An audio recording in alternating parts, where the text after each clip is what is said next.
Welcome to Alexandria, the intellectual epicenter of the ancient world.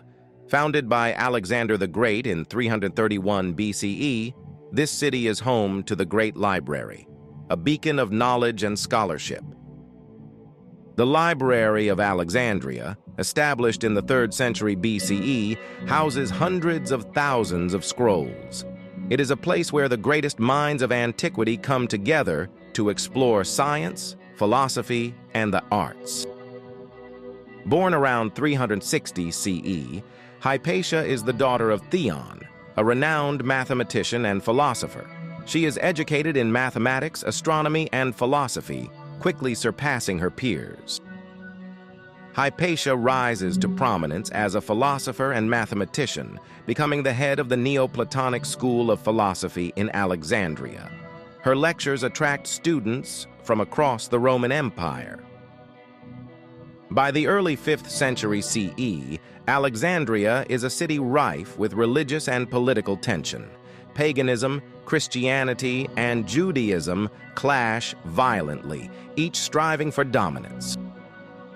Cyril, the patriarch of Alexandria, sees Hypatia as a symbol of pagan philosophy and a threat to his power, with their ideological conflict mirroring the broader societal struggles.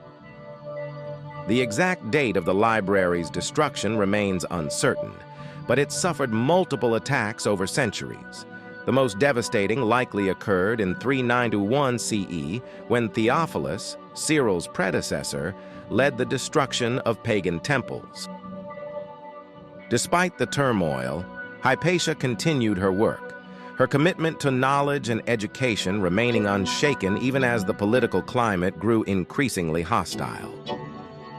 In 415 CE, Hypatia was brutally murdered by a mob incited by Cyril's followers.